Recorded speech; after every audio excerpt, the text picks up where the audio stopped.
तो हेलो दोस्तों, आज की वीडियो में हम यूएफसी के स्कोरिंग सिस्टम के बारे में बात करेंगे।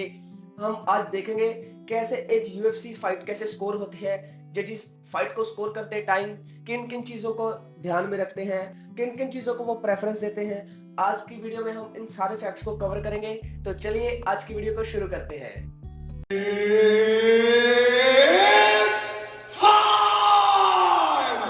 तो दोस्तों, सबसे पहले हम बात करते हैं यूएफसी के स्कोरिंग सिस्टम के बारे में।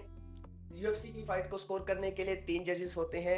हर एक यूएफसी फाइट या तो 3 राउंड की होती है या 5 राउंड की होती है और हर एक राउंड 5 मिनट का होता है।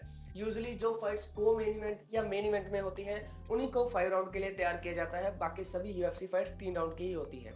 तो जो इस यूएफसी फाइट को स्कोर करने के लिए स्कोरिंग सिस्टम यूज किया जाता है उसे 10 पॉइंट स्कोरिंग सिस्टम कहते हैं। जैसे जो भी यूएफसी फाइटर राउंड को जीत रहा है उसे 10 पॉइंट्स दिए जाते हैं और दूसरे फाइट को 9 पॉइंट्स दिए जाते हैं या उससे कम पॉइंट्स दिए जाते हैं। 9 से कम पॉइंट्स वाले सिस्टम को हम इस वीडियो के एंड में डिस्कस करेंगे।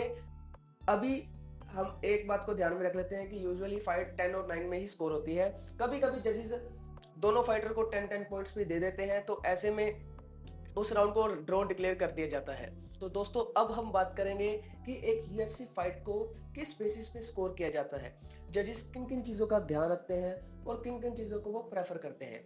तो एक यूएफसी फाइट को स्कोर करते टाइम जजेस जिन चीज़ों का ध्यान रखते हैं वो है इफेक्टिव स्ट्राइकिंग, इफेक्टिव ग्रैपलिंग और cage control time. Effective striking में जिस चीज़ को सबसे ज़्यादा तवज्जो दी जाती है वो है परफेक्टली लैंडेड स्ट्राइक्स। कितनी स्ट्राइक्स एक यूएफसी फाइटर द्वारा परफेक्ट लैंड की गई हैं उसको सबसे ज़्यादा प्रेफरेंस दी जाती है। दूसरे नंबर पर जो परफेक्ट स्ट्राइक्स लैंड की हैं उससे दूसरे फाइटर को कितना डैमेज पहुंचा है। और तीसरे नंबर पर नंबर ऑफ स्ट्राइक्स लैंडेड। तो स्ट्राइकिंग के सिनेरियो में इन 3 चीज़ों पर जजेस मेन ध्यान रखते हैं स्कोरिंग के टाइम। दूसरे नंबर पर जजेस ध्यान रखते हैं अफेक्टिव ग्रैपलिंग में। अफेक्टिव ग्रैपलिंग में क्या होता है, नंबर ऑफ टेक डाउन्स को ध्यान में रखा जाता है, सबमिशन अटेम्प्ट्स को ध्यान में रखते हैं और एडवांटेजेस पोजीशंस को ध्यान में रखते हैं।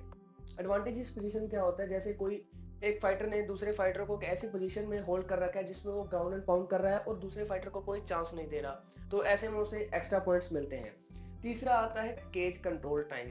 इसमें जजेस मेन जो ध्यान रखते हैं वो है कि एक यूएफसी फाइटर कितनी एग्रेसिवनेस से फाइट कर रहा है। मेनली इसी चीज़ को ध्यान में रखा जाता है, कैसे वो सामने वाले फाइटर को बैकवर्ड मूव करवा रहा है और खुद फॉरवर्ड मूव कर रहा है। तो ऐसे में इस चीज़ के एक्स्ट्रा पॉइंट्स मिलते हैं।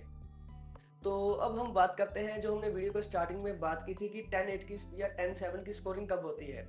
यूजुअली एक यूएफसी फाइट 10-9 में ही स्कोर होती है, लेकिन कभी कभी ऐसा सिनेरियो देखने को मिलता है कि एक फाइटर केज में टाइम निकालने के लिए भागना शुरू कर देते हैं और फाइट को अवॉइड करने लग जाते हैं। तो ऐसे सिनेरियो में एक फाइट को 10-8 की स्कोरिंग करते हैं। यूजुअली ये बहुत रेयर देखने को मिलता है।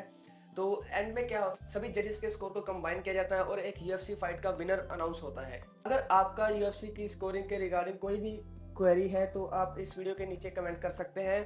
अगली वीडियो में हम बात करेंगे कि एक यूएफसी फाइट किस किस तरीके से एंड हो सकती है।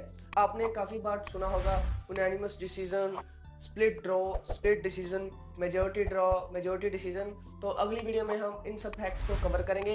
तब तक के लिए good bye, take care and never forget, always spread love, peace and unity. Thanks to all.